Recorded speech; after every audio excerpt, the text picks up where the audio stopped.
وخلق منها زوجها وبث منهما رجالا كثيرا ونساء واتقوا الله الذي تساءلون به والأرحام إن الله كان عليكم رقيبا يا أيها الذين آمنوا اتقوا الله وقولوا قولا سديدا يصلح لكم أعمالكم ويغفر لكم ذنوبكم ومن يطع الله ورسوله فقد فاز فوزا عظيما أما بعد فإن خير الحديث كتاب الله وخير الهدي هدي محمد صلى الله تعالى عليه وآله وسلم وشر الأمور محدثاتها وكل محدثة بدعة وكل بدعة ضلالة وكل ضلالة في النار أعوذ بالله من الشيطان الرجيم الله الذي خلقكم من ضعف ثم جعل من بعد ضعف قوة ثم جعل من بعد قوة ضعفا وشيبة يخلق ما يشاء وهو العليم القدير وقال النبي صلى الله تعالى عليه وآله وسلم سبعة يظلهم الله تعالى في ظله يوم لا ظل إلا ظله وذكر منهم شاب نشأ في عبادة الله معزز اور معقر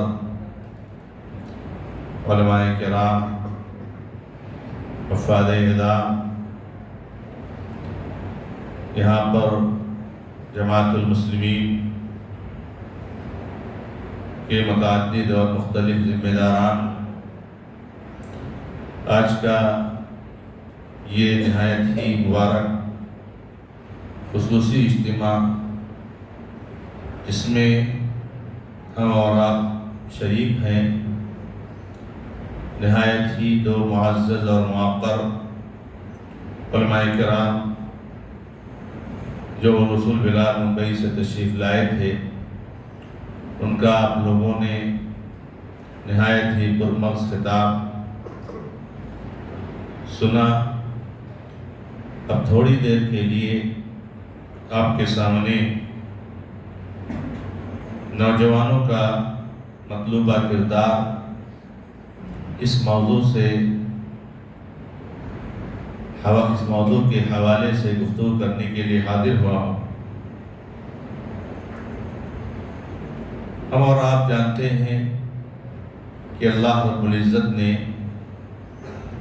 انسان کو جو پیدا فرمایا ہے تو اس کی پیدائش اور اس کی زندگی کے کچھ مراحل رکھے ہیں اور کچھ ترتیب رکھی۔ عمومی طور سے سارے انسان مرد کے نطفہ سے پیدا ہوتے ہیں۔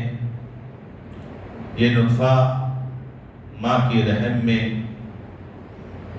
40 دن تک نطفہ کی شکل میں ہوتا ہے، پھر 40 دن تک وہ جمع ہوا خون بن جاتا ہے اور پھر 40 دن تک وہ گوشت کا ایک لوتھڑا ہوتا ہے اور پھر رب العالمین کی طرف سے ایک فرشتہ بھیجا جاتا ہے جو اس میں روح پھونکتا ہے اور وہاں سے یہ ایک بچہ ہو جاتا ہے اور یہ بچہ اپنی ماں کے پیٹ میں 9 مہینہ 8 مہینہ 10-11 مہینہ بلکہ اس سے بھی زائد اور کچھ اس سے بھی کم وقت گزار کر کے اس دنیا میں آتے ہیں اور پھر یہ چھوٹا سا بچہ ہوتا ہے۔ بچہ آہستہ آہستہ پلتا ہے، بڑھتا ہے، پرورش پاتا ہے اور پھر اس کے بدن میں رب العالمین ایک طاقت دیتے جاتا ہے یہاں تک کہ وہ جوانی کے مرحلے کو پہنچ جاتا ہے اور جوانی کے مرحلے کو پہنچنے کے بعد وہ طاقتور، صحت مند خوبصورت انسان کی شکل میں نمودار ہوتا ہے، اور پھر وہ ادھیڑ عمر کو جاتا ہے، آہستہ آہستہ بوڑھا ہوتا ہے، اور پھر اس کی مقدر کی ہوئی عمر گزار کر کے اس دنیا سے رخصت ہو جاتا ہے۔ یہ جو انسان کی زندگی کے، اس کی تخلیق کے مراحل ہیں، اس میں جوانوں کا جو مرحلہ ہے، اور جس میں انسان کی قوت اور انسان کی طاقت کافی عروج پر ہوتی ہے، اور اس میں انسان کی شہوات اور انسان کی خواہشات بہت زیادہ عروج کو پہنچ جاتی ہیں، تو بچہ جو ہوتا ہے اللہ تعالیٰ نے اس کو تو غیر مکلف کر دیا ہے کہ بچے سے کوئی سوال جواب نہیں ہوگا۔ رفع القلم عن ثلاثہ، 3 لوگوں سے قلم کو اٹھا لیا گیا ہے۔ پھر جب وہ بچہ جوان ہو جاتا ہے اور ادھیڑ عمر تک، یہ جوانی کا جو حصہ ہوتا ہے یہ اسلام میں بہت زیادہ اہمیت کا حامل ہے۔ آپ ویسے بھی معاشرے اور سماج میں مشاہدہ کرتے ہوں گے کہ بڑھاپے میں تو بہت سارے لوگ نیکیاں کر لیتے ہیں، اور بڑھاپے میں بہت سارے لوگ نماز پڑھ لیتے ہیں، بڑھاپے میں بہت سارے لوگ تلاوت کر لیتے ہیں، بہت سارے لوگ بہت سارے اعمال صالحہ انجام دے لیتے ہیں، لیکن جوانی میں اپنے آپ کو سنبھالنا، فکری ناحیے سے بھی، عقدی ناحیے سے بھی، منہجی ناحیے سے بھی اور عملی ناحیے سے بھی، یہ ایک بہت ہی چیلنج بھرا یہ جو ہے مرحلہ ہوتا ہے۔ اسی لیے اسلام میں خاص طور سے اس مرحلے میں اپنے آپ کو سنبھالنے کی تاکید کی گئی، اور اللہ تعالیٰ نے ہمیں اور آپ کو یہ جو ہماری زندگی کے مراحل ہیں ان کی طرف متوجہ کیا ہے، اور ہمیں اس سے عبرت حاصل کرنے کی تلقین کی ہے۔ فرمایا اللہ الذی خلقکم من ضعف، اللہ ہی کی ذات ہے جس نے تم کو ضعف اور کمزوری کی حالت میں پیدا ہوا تو بہت کمزور تھا، اس کی ماں آگ میں پھینک دے، اس کی ماں راستے میں پھینک دے، اس کی ماں کھانا دے نہ دے، وہ کچھ بھی نہیں کر سکتا ہے۔ پھر اللہ تعالیٰ فرماتے ہیں کہ اس کمزوری کے بعد اسی ذات نے تم کو قوت اور طاقت عطا فرمائی، اور پھر اس قوت اور طاقت کے بعد اللہ تعالیٰ نے پھر کمزوری دے دی۔ اللہ رب العزت نے کہا کہ جو چاہتا ہے پیدا کرتا ہے، وہ جاننے والا، قدرتنے والا ہے۔ آپ نے کبھی یہ غور کیا کہ یہ بڑھاپے کا مرحلہ جو ہے یہ آخر میں کیوں رکھا گیا ہے؟ اللہ نے بچپنا کا مرحلہ سب سے پہلے رکھا ہے، اور پھر جوانی دی، طاقت کا مرحلہ، اور پھر بڑھاپے کا مرحلہ۔ یہ انسان کو اللہ تعالیٰ اس کی زندگی میں دکھانا چاہتا ہے کہ دیکھ، تو جب پیدا ہوا تھا تو بہت کمزور تھا، تیرے پاس کوئی طاقت نہیں تھی، پھر اللہ نے تجھ کو طاقت دی اور تو نے اس طاقت کا غلط استعمال کیا، اور دیکھ اللہ تعالیٰ نے بڑھاپے میں طاقت چھین۔ تو یہ طاقت ہمیشہ نہیں رہنے والی، یہ جوانی ہمیشہ نہیں رہنے والی۔ ہمارا جو ایک جملہ ہے کہ جوانی ہے ابھی کھیل کود لو، جوانی ہے انجوائے کر لو، بڑھاپے میں تو اللہ کی عبادت کر ہی لیں گے۔ یہ میرے بھائیوں یہ شیطانی وسوسہ ہے، اس سے شیطان ایک انسان کو اللہ تبارک و تعالیٰ کی عبادت سے غافل کرتا ہے۔ اور آپ تو جانتے ہیں کہ ایک بڑی تعداد ہے کہ جو جوان بڑھاپے کو پہنچتا ہی نہیں ہے، جوانی ہی کی حالت میں جو ہے دنیا سے رخصت ہو جاتا ہے، جس کا یہ پلان تھا کہ ہم انشاءاللہ بڑھاپے میں توبہ کر لیں گے۔ اور آپ اس چیز کو دیکھ کر تعجب کر رہے ہوں گے کہ آج جو ہمارا لائف سٹائل ہے، اور جو آج ہمارا کھان پان ہے، اور آج جو چیزیں ہیں، ساری ہماری زندگی کا جو طرز زندگی ہے، اس میں جوانوں کو زیادہ دیکھیں گے بیمار، بڑھاپوں سے زیادہ۔ آپ ہاسپٹلوں میں جائیے تو اب بوڑھے ہی نہیں ملیں گے، بلکہ بوڑھوں سے زیادہ جوان ملا کرتے ہیں۔ اب تو بچوں کو بھی شوگر اور پتہ نہیں کون کون سی بیماریاں ہونے لگی. اللہ تعالیٰ ہم سب کی حفاظت فرمائے. تو میرے بھائی یہ جو جوانی کا مرحلہ ہے یہ اللہ رب العزت کو آپ سے مطلوب ہے اور اللہ تبارک و تعالیٰ چاہتے ہیں کہ آپ اس مرحلے میں اللہ تبارک و تعالیٰ کی عبادت پر قائم ہو. اس حدیث پر غور کیجئے جس میں اللہ کے نبی علیہ السلام فرماتے ہیں کہ اللہ تعالیٰ 7 لوگوں کو اپنے مخصوص سائے میں جگہ دیں گے جس دن کوئی سایہ نہیں ہوگا. اس کو ایسے سن کر کے اس حدیث کو اور ایسے گزر مت جائیے. یہ بہت بڑی حدیث ہے میرے بھائی, بہت بڑی حدیث ہے میرے بھائیوں. اللہ رب العزت کا سایہ حاصل ہو جانا جبکہ قیامت کے دن کوئی سایہ نہیں ہوگا, یہ بہت بڑی چیز ہے.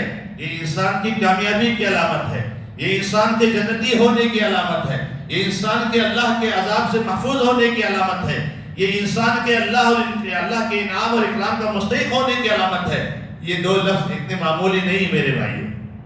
اللہ کے نبی علیہ السلام نے اس میں خاص طور سے کہا شاب نشأ فی عبادت اللہ, وہ نوجوان جو اپنے آپ کو اللہ رب العزت کی عبادت میں جوانی کی حالت میں پروان چڑھائے, اپنے آپ کو اسی میں رکھے اور اسی میں پلے بڑھے. عبادت سے مراد کیا ہے میرے بھائی؟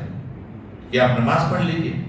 عام طور سے لوگ عبادت نماز کو سمجھتے ہیں, عام طور سے لوگ عبادت تلاوت کو سمجھتے ہیں, عام طور سے لوگ عبادت ذکر اور اذکار تسبیح اور تحلیل کو سمجھتے ہیں. یہ عبادت کی شکلیں ہیں میرے بھائیوں. عبادت یہی نہیں ہے.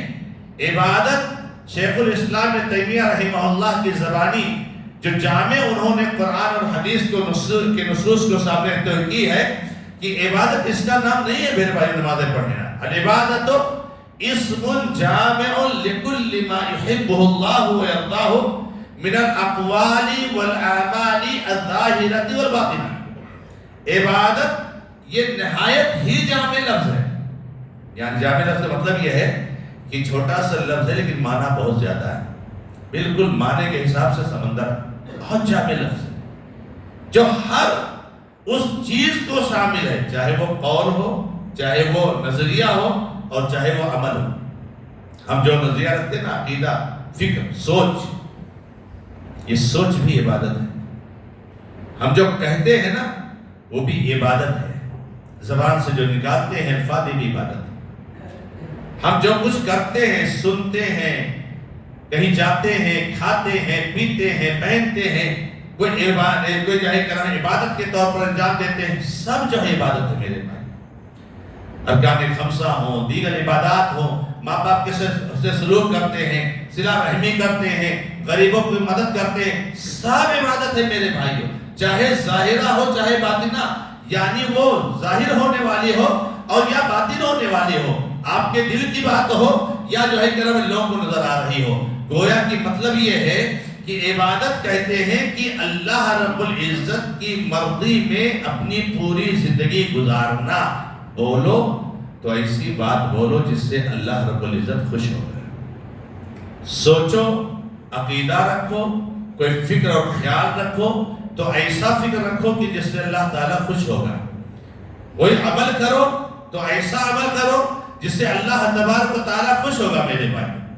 تو نبی علیہ السلام نے جو حدیث میں ارشاد فرمایا کہ نوجوان جو اللہ رب العزت کی عبادت میں پروان چڑھے, پلے بڑھے, وہ اللہ کے مخصوص سائے کا مستحق ہوگا جس دن اللہ رب العزت کے اس سائے کے علاوہ کوئی سایہ نہیں ہوگا. لہذا نوجوانوں سے جو مطلوبہ کردار ہے میرے بھائی, میں نے جو یہاں پر نکات نوٹ کیے ہیں وہ ٹوٹل جو ہے 6 نکات. ان نوجوانوں کا مطلوبہ کردار یہ 6 نکات میں بیان کرنا چاہتا ہوں کہ یہ 6 چیزیں ایک نوجوان کے اندر پایا جانا چاہیے جو اللہ تبارک و تعالیٰ کو مطلوب ہے. یہ اللہ رب العزت آپ سے 6 چیزیں چاہ رہے ہیں. آئیے انہی چیزوں کو ہم آپ کے سامنے سرسری طور سے اختصار کے ساتھ بیان کرنا چاہیں گے, کیونکہ باتیں تو بہت لمبی ہو جائیں گی, بہت تفصیل میں جایا جائے اور آپ کافی دیر سے باتیں سن رہے ہیں. ان میں سب سے پہلے نمبر پر ہے کہ میرے بھائیوں, عقیدہ اور منہج کی آپ حفاظت کیجیے.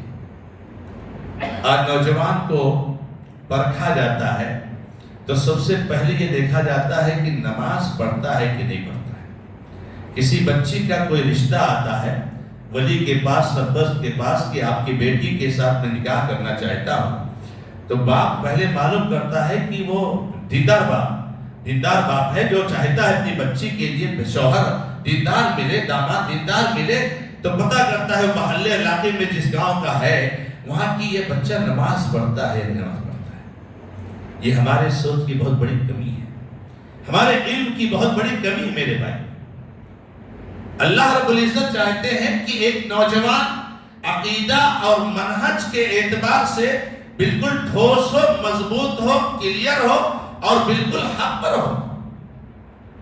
آپ نے صحابہ کرام کی زندگی کو دیکھا ہے، صحابہ کرام کی زندگی میں سب سے زیادہ جس چیز کی طرف صحابہ کرام نے توجہ دی ہے، سب سے زیادہ جس چیز کا اہتمام کیا ہے، وہ میرے بھائیوں عقیدہ اور منہج ہے۔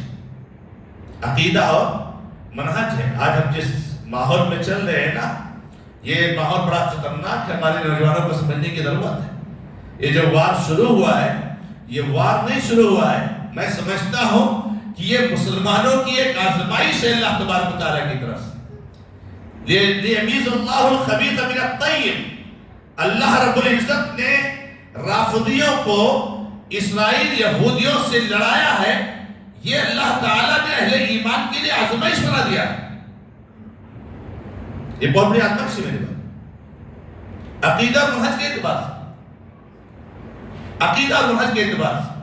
آپ دیکھیے نبی صلی اللہ علیہ وسلم کے زمانے میں آپ جانتے ہیں زناکاری صحابہ سے ہوا، جلیل القدر صحابہ سے ہوا، ایسے صحابہ سے زنا کی غلطیاں ہوئی کہ اللہ کے نبی علیہ السلام نے جو ان کی فضیلتیں بیان کی ہیں، آپ تک رہ جائیں گے۔ وہ خاتون کو ذرا یاد کر لیجئے کہ جو ہے اللہ کے نبی علیہ السلام کے پاس آئی اور نبی علیہ السلام سے کہا کہ مجھے پاک کر دیجئے، صاف کر دیجئے۔ اللہ کے نبی علیہ السلام نے کہا معاملہ کیا ہے؟ کہا مجھ سے غلطی ہو گئی زنا کی، مجھے پاک کر دیجئے۔ پتہ چلا جو ہے کیا نام ہے اس کے پیٹ میں بچہ ہے، تو نبی علیہ السلام نے کہا کہ پیٹ میں بچہ ہے تو ہم رد نہیں کر سکتے، حد نافذ نہیں کر سکتے، جاؤ بچہ پیدا ہو جائے گا تو آنا۔ یہ دیکھیں میرے عملی جو ہے غلطیاں آپ کو بتانا چاہتا ہوں کہ زنا جیسی غلطی ہو رہی، مرڈر تک ہوا میرے بھائی، چوریاں اور خیانت تک ہوئی میرے بھائی، مال غنیمت تک میں بھی خیانت ہوئی میرے بھائیوں۔ لیکن کون سی ایسی برائی ہے اور کون سا ایسا گناہ ہے جو محمد رسول اللہ صلی اللہ علیہ وسلم کے زمانے میں کسی مسلمان نے نہیں کیا؟ تو آپ کو پتا چلے گا کہ کسی مسلمان نے شرک نہیں کیا ہے۔ نبی صلی اللہ علیہ وسلم کے زمانے میں بہت سارے گناہ ہوئے، شرک نہیں ہوا۔ کوئی مسلمان لا الہ الا اللہ محمد رسول اللہ صلی اللہ علیہ وسلم کا اقرار کرے اور وہ شرک کرے، یہ آپ ایک مثال پیش کر دیجئے، قیامت تک نہیں پیش کر سکتے ہو، قیامت تک پیش نہیں کر سکتے ہو۔ خاتون سے کہا نبی علیہ السلام نے پیٹ میں بچہ ہے، تو جب بچہ پیدا ہو گیا تو خاتون آئی کہ اب تو مجھے پاک صاف کر دیجئے۔ اللہ کے نبی سے کہا بچہ دودھ پی رہا ہے، جاؤ دودھ پلاؤ، چھوڑ دے گا تب آنا۔ جب چھوڑ دیا تب خاتون آئی بچے کو لے کر کے اور اس کے ہاتھ میں روٹی کا ٹکڑا دے دیا اور کہا نبی صلی اللہ علیہ وسلم دیکھیے بچہ کھانا کھانے لگا ہے، دودھ چھوڑ دیا، مجھے پاک صاف کیجیے، معلوم مجھے مار دیا جائے گا، ہلاک کر دی جاؤں۔ جب ان کو رجم کیا جانے لگا تو میرے بھائیوں ایک خون کا چھینٹا اڑ کر کے کسی صحابی کے اوپر پڑ گیا، کسی صحابی کے اوپر پڑ گیا۔ جانتے ہو ان کو ذرا غصہ آ گیا اور تھوڑا سا سخت سخت کہہ دیا، وہ صحابی نے کچھ غلط کہہ دیا، سخت سخت کہہ دیا۔ اللہ کے نبی صلی اللہ علیہ وسلم نے سنا تو محمد رسول اللہ صلی اللہ علیہ وسلم نے کہا ارے اس کو برا بھلا کہتے ہو، یہ بہت بڑی خاتون ہے، یہ جنت کی بہت عظیم خاتون ہے، اس نے ایسا توبہ کیا ہے کہ اگر اس توبہ کو پورے مدینہ والوں کو تقسیم کر دیا جائے تو سب کے گناہوں کی مغفرت کے لیے کافی ہو جائے گی۔ کیا بات کرتے ہو میرے بھائی؟ ایک شراب پینے والا آتا ہے محمد رسول اللہ صلی اللہ علیہ وسلم کے زمانے میں، آج ہمارے نوجوان جو اس بیماری میں لطپت ہے ان کو ہمارے بزرگ ہمارے ذمہ داران بہت زیادہ سخت کہتے تھے میرے بھائی بہت غلط چیز ہے، نوجوانوں سے دور ہو جاؤ، ان کو سمجھانے کی ضرورت ہے، لیکن وہ ہمارے نوجوانوں کی توہین کرتے ہیں اس طرح سے کہ وہ بدعتیوں اور مشرکوں کے نوجوانوں کو کہتے ہیں کہ تم سے اچھے تو ہوا ہے۔ ارے دنیا کا کوئی نوجوان ہمارے نوجوانوں سے اچھا ہو ہی نہیں سکتا ہے، جو جا کر کے درگاہوں پر سجدہ کرتے ہیں، جو بدعتیت اور صوفیت کا عقیدہ رکھتے ہیں، اور آپ ان نوجوانوں کی تعریف کرتے ہیں کہ ہمارے نوجوان کبھی شراب پی لیتا ہے۔ بہت بڑا گناہ ہے شراب پینا، نشاور چیزوں کا استعمال کرنا۔ ہم اپنے نوجوان کو ڈراتے ہیں اس سے، لیکن یہ بدعت اور شرک سے بڑھ کر نہیں ہے۔ شراب پینے والا آتا ہے، سنتے ہو اللہ کے نبی علیہ السلام نے اس کو حد نافذ کرنے کے لیے کہا، کوڑے مارنے کے لیے کہا، شرابی کو کوڑا، تو ایک بار لائے گئے، دوبارہ پھر پیا، پھر نبی صلی اللہ علیہ وسلم نے کہا، سہبارہ بھی ہوا یہ اس سے غلطی، لیکن دیکھیے غلطی ہوتی ہے، توبہ ہوتی ہے، اللہ اس کو مٹا دیتا ہے۔ ایک صحابی نے ان پر لعنت بھیج دی، اس پر لعنت بھیج دی شراب پینے والے پر، کہا اس کی لعنت تو کیا بات پر یہ آیا ہے؟ اللہ کے نبی محمد رسول اللہ صلی اللہ علیہ وسلم نے کہا لا تلعنوا فإنه يحب الله ورسوله، اے لوگوں اس کو لعنت مت کرو، میں جانتا ہوں یہ اللہ رسول سے محبت کرتا ہے۔ شراب پینے والا اللہ رسول سے محبت کرتا ہے، ہاں اس کا عقیدہ پختہ ہے، اس کا منہج پختہ ہے میرے بھائی۔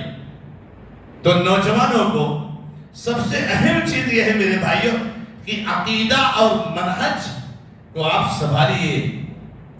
یہ حلم الیقینی کا زمانہ آیا ہے، یہ تو آپ میرے بھائیوں آپ الناس ہیں، اللہ رب العزت کے ہاں معذور ہوں گے انشاءاللہ۔ اللہ تعالیٰ ہم سب کو سمجھنے اور حاصل کی توفیق دے۔ ایک آدمی 15 20 سال جا کر کے مدرسوں میں پڑھتا ہے، اور جو مدرسوں سے نکلتا ہے تو بھی حلم الیقین رہتا ہے۔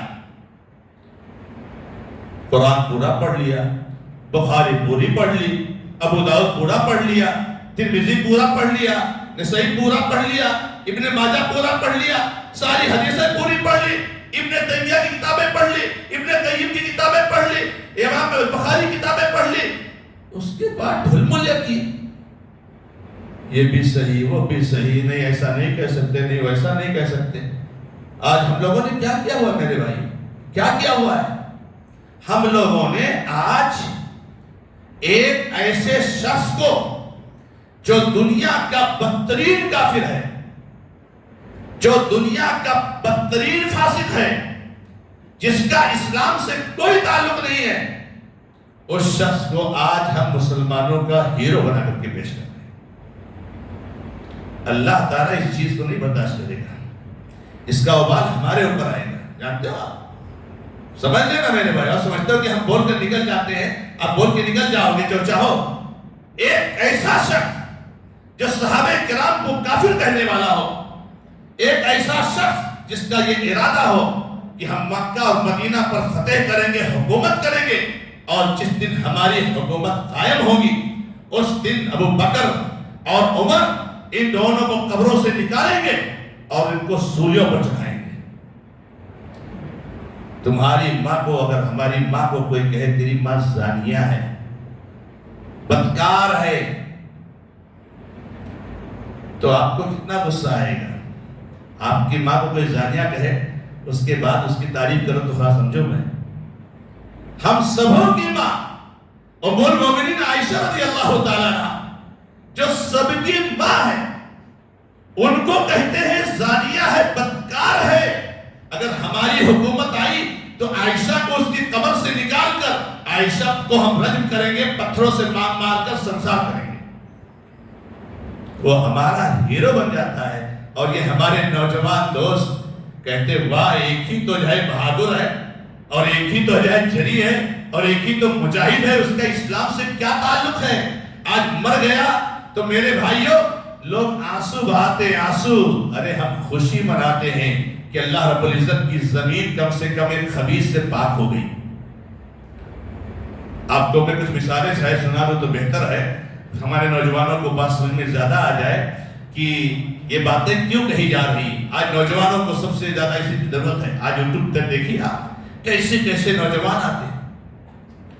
اگر روافض کے عقائد آپ کو بتائے جائیں، اگر شیعوں کے عقائد آپ کو بتائے جائیں، تو آپ سن نہیں سکو گے میرے بھائی، سن نہیں سکو گے، آپ سن نہیں سکو گے میرے بھائیوں۔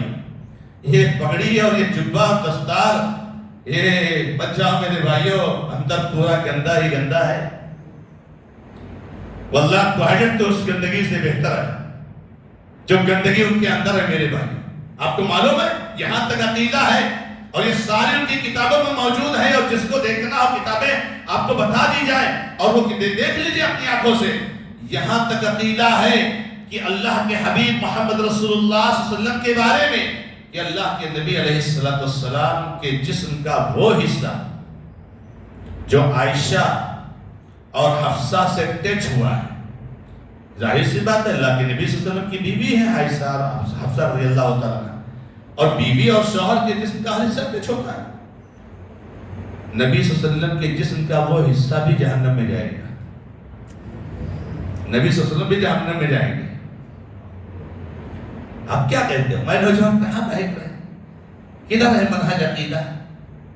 نہیں، ہم کو ضرورت ہے آج اتحاد کی، اتفاق کی۔ اچھا اتحاد اس پر کریں گے، اتفاق اس پر کریں گے، رافضیت پر ہم کو اتحاد کرنا ہے۔ آپ کو میں بتاؤں ایک واقعہ، ابن بطہ رحمہ اللہ نے اپنی کتاب العبادۃ الکبریٰ میں لکھا ہے، جلد نمبر 2 صفحہ نمبر 467 میں کہتے ہیں ایوب السختیانی تابعی، اپنے اسلاف کے واقعات کو پڑھو تاکہ ایمان مضبوط ہو میرے بھائیو، عقیدہ مضبوط ہو۔ واللہ ایمان اور عقیدہ ہے پہاڑ جیسا گناہ ہے تو آپ ایک نہ ایک دن جنت میں ضرور و ضرور جاؤ گے، اور اگر ایمان اور عقیدے میں کوئی خلل ہے لات مار کر کے جہنم میں ڈھکیل دیا جائے گا۔ اب بات کیا کرتے ہو؟ نماز سے کوئی جنت میں جانے والا ہے؟ نماز سے کوئی جنت میں نہیں جانے والا ہے، روزے سے کوئی جنت میں جانے والا نہیں ہے، زکوٰۃ اور صدقات اور خیرات سے کوئی جنت میں جانے والا نہیں ہے، تلاوت کلام پاک سے کوئی جنت میں جانے والا نہیں ہے، اعمال صالحہ سے کوئی جنت میں جانے والا نہیں ہے۔ جب ان اعمال صالحہ کے ساتھ عقیدہ اور منہج لگا ہوگا تب جنت میں جائے گا، اور اگر اعمال صالحہ میں کوتاہی بھی ہے تو اہل سنت والجماعت کا بڑا واضح عقیدہ ہے میرے بھائیوں کہ جو ہے اللہ رب العزت کی مشیت کے تحت ہے ایسا بندہ جو ایمان والا ہے، عقیدے والا ہے، اللہ تعالیٰ چاہے گا تو اپنے فضل و کرم سے معاف کر دے گا، اور اللہ تعالیٰ اہل ایمان کو معاف کرے گا۔ اللہ بہت رحم کرنے والا ہے، اللہ کی رحمت کی امید رکھو، اللہ کے عذاب سے ڈرو تو معاف کر دے گا، نہیں معاف کرے گا اللہ تعالیٰ تو اتنی سزا دے گا، لیکن جنت میں تو ایک نہ ایک دن جانا ہے۔ لیکن جس کے اندر شرک پایا جاتا ہے، شرک معمولی شرک ہو، معمولی شرک ہو میرے بھائی، آج تو بہت بڑا بڑا شرک ہے میرے بھائی، بہت بڑا۔ یہ کہہ رہے ہیں ابو سعید السختیانی ایک میت کو کچھ دینے کے لیے بلائیں گے، غور سے سنیے، ہمارے اسلاف ہیں یہ محدثین ہیں ہمارے، سمجھ میں آئے آپ کو بھی بات؟ تو وہ کہتے ہیں، تو یہ اپنے کچھ شاگردوں کے ساتھ نکلے کہ چلو بھائی مجھے دے دیں۔ جب گئے اس کے پاس اور میت کے منہ سے جب پردہ ہٹایا اس دینے کے لیے تو اس کو پہچان لیا، اچھا یہ تو پتا ہے، جانتا ہوں، پیچھے ہٹے، سنو پیچھے ہٹے کیوں؟ کہا آپ بھی لوگ قبلہ صاحب آؤ، آپ لوگ آؤ، اسے میں غسل نہیں دے سکتا، لستو غسلو، میں اس کو غسل نہیں دے سکتا۔ کیوں بھائی نہیں غسل دے سکتے؟ فَإِنَّهُ رَأَيْتُهُ يُمَاشِي صَاحِبَ بِدْعَةٍ، میں اس کو دیکھتا تھا یہ بدعتیوں کے ساتھ اٹھا بیٹھا کرتا تھا، میری بس کی بات نہیں کہ میں اس کو غسل دوں۔ بدعتی نہیں تھا، بدعتیوں کے ساتھ اٹھتا بیٹھتا تھا، برداشت نہیں اسلام، پیچھے نکلا، میں نہیں غسل دوں گا، جاؤ تو۔ الحب فی اللہ والبغض فی اللہ، محبت کرو تو کس کے لیے؟ اللہ کے لیے کرو، دنیا کے لیے نہیں۔ من نفرت کرو تو بھی اللہ کے لیے نہ کرو۔ ہم جو باتیں بول رہے ہیں، جو کسی کے بارے میں سخت بول رہے ہیں تو بھی اللہ کے لیے بول رہے ہیں۔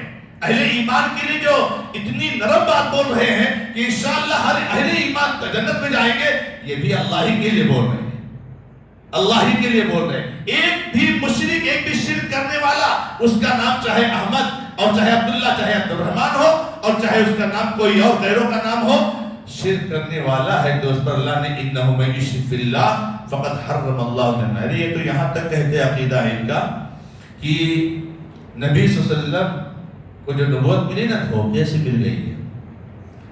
اللہ نے جبریل سے کہا تھا کہ جاؤ وہ علی کو نبوت دے دو رضی اللہ تعالیٰ.